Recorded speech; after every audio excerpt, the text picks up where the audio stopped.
এতিয়া শ্ৰী শ্ৰী ঠাকুৰ অনুকূল চন্দ্ৰৰ অমীয় গ্ৰন্থ পাঠলৈ আগবাঢ়িছো।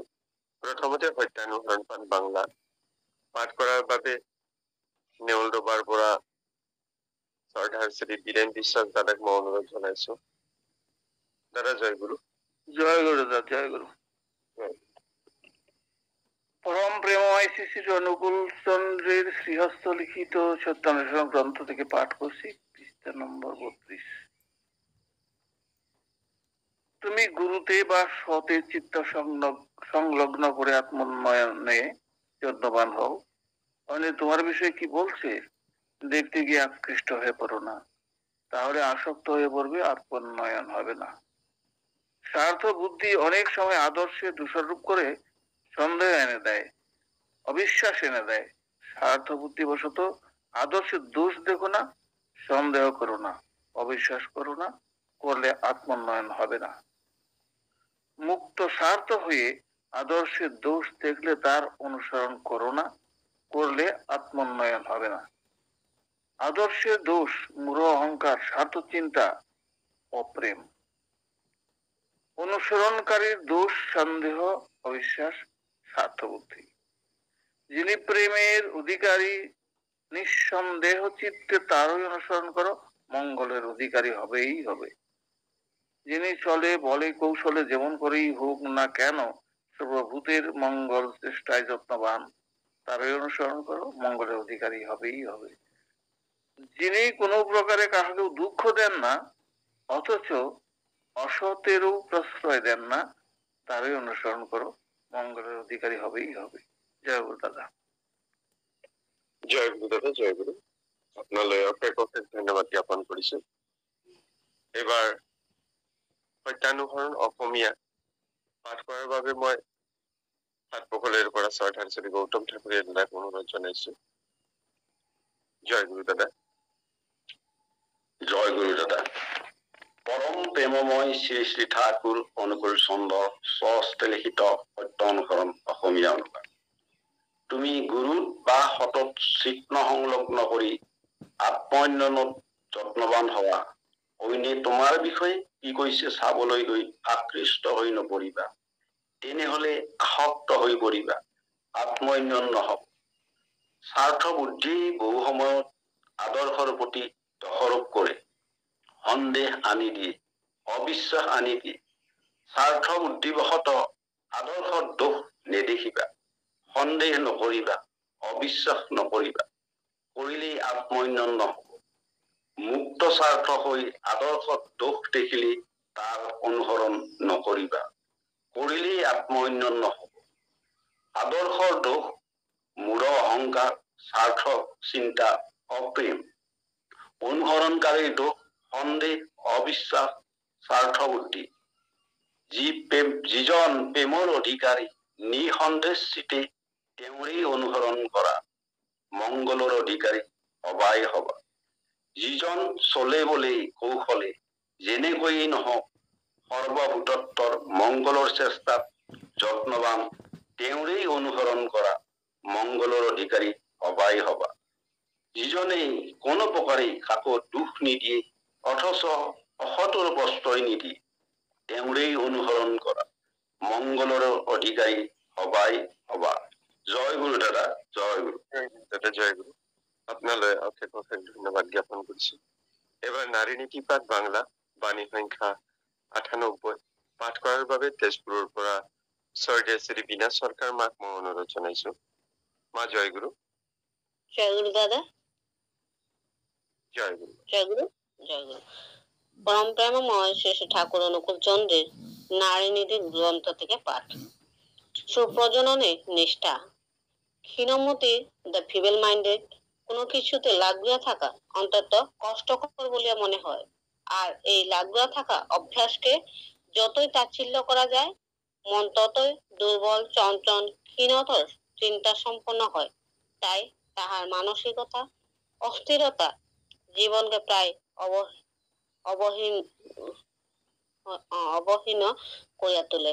আবার এইরূপ অস্থির ও ক্ষীণমনা স্ত্রী তাহার স্বামীকে তাহার ভাবধারায় এমনতর ভাবে উদ্বুদ্ধ করিতে পারে না যাহাতে তাহার মস্তিষ্ক ভাবের আবেগে ক্ষীণ ও উৎফুল্ল হইয়া নিবিড় ভাবে আলিঙ্গন করে এবং তাহারই ফলে সে এমনত সন্তানের গর্ভধারিণী হয় যাহার ক্ষীণ ও চঞ্চল মন ধাতুগত হইয়া থাকে, পরে তাহা সংশোধন অতি দুষ্কর হইয়া থাকে। আর অল্পায়ু, বেকুব ও রোগস্থল সন্ততির ইহাও একটা প্রধান কারণ। তুমি যদি এমনতর হইয়া থাকো, লাগোয়া থাকা বা নিষ্ঠাকে যত্নে চরিত্রগত করিতে চেষ্টা করো। যদি পারো, এই দুর্দেবের হাত হইতে এড়াইবে ভাবিও না। বাণী সংখ্যা ৯৮। জয় গুরু দাদা। জয় গুরু মা, জয় গুরু। আপোনালৈ অশেষ অশেষ ধন্যবাদ জ্ঞাপন কৰিছো। এইবাৰ একেখিনি পাক্ষিক অসমীয়াত কৰাৰ বাবে মই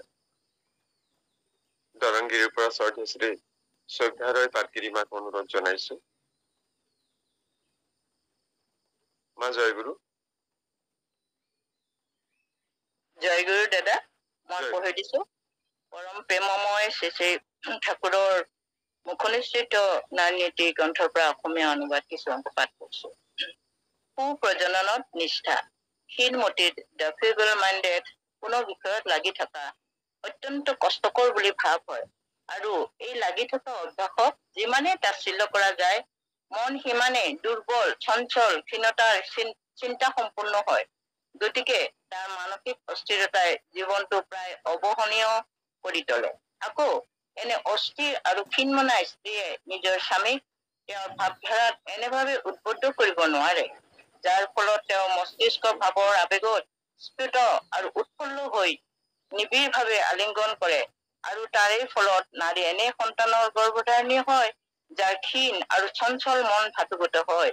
পাছলৈ তাৰ সংশোধন অতি দুষ্কৰ হৈ পৰে, আৰু অল্পায়ু, মূৰ্খ, ৰোগসংকুল সন্ততিৰ ইও এটা প্ৰধান কাৰণ। তুমি যদি এনে হৈ থাকা, লাগি থকা বা নিষ্ঠাক যত্নেৰে চৰিত্ৰগত কৰিবলৈ চেষ্টা কৰা, যদি পাৰা এই দুৰ্দৈৱৰ হাতৰ পৰা নিষ্কৃতি পাবা। চিন্তা নকৰিবা। বাণী সংখ্যা ৯৮। জয় গুৰু। জয় গুৰু মা, জয় গুৰু। আপোনালৈ অশেষ অশেষ ধন্যবাদ জ্ঞাপন কৰিছো। পৰম পিতাৰ অতুল চৰণত আপোনাৰ সুস্বাস্থ্য দীৰ্ঘায়ু কামনা কৰিছো। আমাৰ শ্ৰদ্ধেশ্ৰী শ্ৰদ্ধাৰয় পাটগিৰি মা তেখেতে অনুপস্থিত থকাত আপুনি ৰত্নৰাভামাই গ্ৰন্থ পাঠখিনি কৰিলে। গতিকে আপোনালৈ অশেষ ধন্যবাদ জ্ঞাপন কৰিছো। লগতে শৈভাৰয় পাটগিৰি মাক তেওঁ বা কি কাৰণত সংযুক্ত হ'ব নোৱাৰিলে, তথাপি পৰম দয়ালুৰ আতুল চৰণত তেখেতৰো সুস্বাস্থ্য দীৰ্ঘায়ু কামনা কৰিছো। এইবাৰ স্বাস্থ্য সদাচাৰ সূত্ৰপাঠ যিকোনো এটি বাণী পাঠ কৰাৰ বাবে গৰৈমাৰীৰ পৰা শ্ৰদ্ধাৰ শ্ৰী জয়দেৱ দাস দাদাক অনুৰোধ জনাইছো। দাদা জয় গুৰু।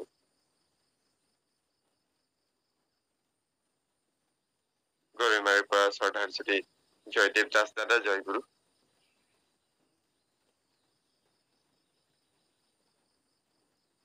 সম্ভৱ তেখেত আমাৰ লগত সংযুক্ত হ'ব পৰা নাই, সেয়েহে আমাৰ মাজত থকা কোনোবা দাদা বা মায়ে গ্ৰন্থ পাঠখিনি পঢ়ি দিয়াৰ বাবে মই অনুৰোধ জনাইছো।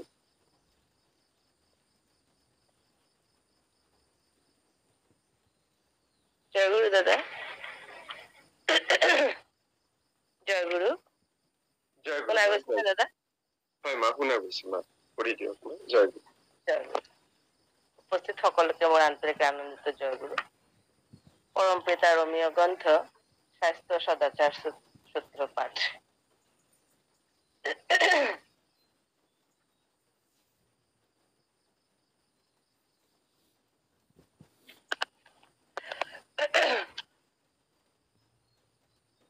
শ্রম ও ক্ষুধাকে সমীচীন পরিচর্যা জীবন্ত রাখো। সদাচারশীল হয়ে সাত্যত যা কিছু তা বিহিতভাবে গ্রহণ করো। নিষ্কাশনও করো। তোমার ব্যক্তিগত অপ্রয়োজনে যা কিছু এমনি করেই সুস্থ অস্তিত্বে বজায় থাকো। সহজ বুদ্ধদীপ্ত জীবনীয় জাগরণ নিয়ে কীর্তিমুখর হয়ে আলোর পথে চলো। সমৃদ্ধ হও এমনি করে। নিজে সুস্থ থাকো, পরিবার পরিবেশের পরিচর্যা নিয়ে তাদেরও সুস্থতায় প্রভাবিত করে তোলো। অসৎ যা কিছুকে এড়িয়ে বা নিরাকরণ করে সাধু সত্তায় সংস্থ হয়ে চলো এমনি করে। বাণী সংখ্যা ৫০। জয় গুরু। জয় গুরু দাদা। জয় গুরু মা, জয় গুরু। আপোনালৈ অশেষ ধন্যবাদ জ্ঞাপন কৰিছো মা, আৰু আপুনি যেন ভালে থাকে, সুস্থ থাকে তাৰে কামনা কৰিছো। শ্ৰদ্ধা আৰু জয়দেৱ দাস দাদালৈ তেখেতলৈ পৰম পিতাৰ আতুল চৰণত প্ৰাৰ্থনা জনাইছো যেন ভালে থাকে, সুস্থ থাকে। এইবাৰ চলাৰ ষাঠি পাঠ যিকোনো এটি বাণী পাঠ কৰাৰ বাবে মই মাধৱ চন্দ্ৰ দাস দাদাক অনুৰোধ জনাইছো। জয় জয় পৰম প্ৰেমময় শ্ৰী ঠাকুৰ অনুপস্থিত অমীয় গ্ৰন্থ চলাৰ সঠিক আদর্শ বা গুরু আদর্শ অনুরক্তি, যার সেবা সাহচর্য অনুরক্তির হইতে অনুসরণ মানসিক জীবন যখন বৃদ্ধির ক্রমোন্নত করে তোলে, যার প্রতি ঐকান্তিক অনুরক্তি বা ভক্তি অটুটভাবে নিবদ্ধ থকাত পাৰিপাৰ্শ্বিক ও জগত তাতে কোনো প্ৰকাৰ বিক্ষেপ সৃষ্টি কৰিব নোৱাৰাত এই বিক্ষিপ্ত সংঘাতবোৰ সম্বন্ধ ও বিনষ্ট হৈ সাৰ্থকতা লাভ কৰি ভাৱত, জ্ঞানত ও বোধত অমৃত হৈ উঠি অমৃত কালিঙ্গন করে তেনে আদর্শ ইষ্ট বা গুরু। এই ইষ্ট আদর্শ বা গুরু ঐকান্তিক অনুৰক্তি মানুহৰ জীৱনৰ প্ৰতি ইমান প্ৰয়োজনীয়, কৰ্মকটুত কৰি জীৱনক বহন কৰিবলৈ হলে এই আদৰ্শ ইষ্ট বা গুৰু হৈছে প্ৰধান প্ৰয়োজনীয়। তুমি তেওঁত তোমাৰ অনুৰক্তি শক্তি ভাল পোৱাক ন্যস্ত কৰি তেওঁকেই পৰম স্বাৰ্থ বিবেচনাত তেওঁৰে অনুকৰণ কৰা কৃতাৰ্থ হবা। বাণী নিশ্চয় গুৰুদেৱ। জয় গুৰু দাদা, জয় গুৰু। আপোনালৈ অশেষ ধন্যবাদ জ্ঞাপন কৰিছো। এইবাৰ শেষৰ গ্ৰন্থ পাঠ পথেৰ কৰি পাঠ যিকোনো এটি বাণী পাঠ কৰাৰ বাবে ছয়গাঁৱৰ পৰা শ্ৰদ্ধেয় শ্ৰী দীপিকা নাথ মাক মই অনুৰোধ জনাইছো। মা জয় গুৰু। দীপিকা নাথ মা জয় গুৰু।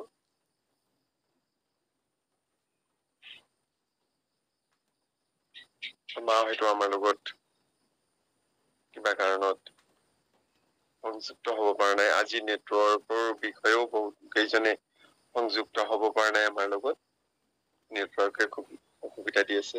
সেয়ে আমাৰ মাজত থকা কোনোবা দাদা আৰু মায়ে যাতে গ্ৰন্থ পাঠখিনি পাঠ কৰি দিয়ে তাৰ বাবে মই অনুৰোধ জনাইছো।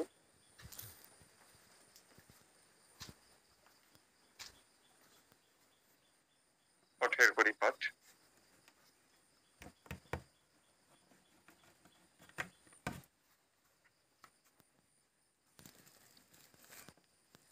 মাধৱ দা জয় গুৰু। জয় গুৰু, জয় গুৰু। দাদা পথেৰ কৰি পাঠটো যদি আছে আপোনাৰ ওচৰত আপুনি পাঠ কৰি দিব।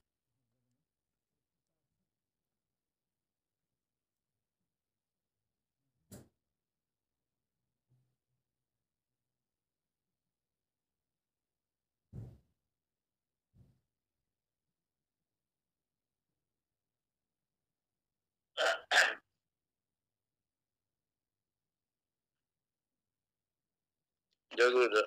পৰম প্ৰেমময় শ্ৰী শ্ৰী ঠাকুৰ অনুকূল চন্দ্ৰ অমীয় গ্ৰন্থ পথেৰ কৰি গ্ৰন্থ পাঠ। আমালোকৰ প্ৰবৃত্তি সৃষ্ট দুষ্কৰ্ম যি দূৰদৃষ্টিৰ সৃষ্টি কৰি চলিছে তাক এৰাই তেওঁৰ কৰুণামুক্ত হবলৈ নেওচা এয়ে জীৱনত তৃপ্তিও নাই। মানে 35। জয় গুৰু। জয় গুৰু দাদা, জয় গুৰু।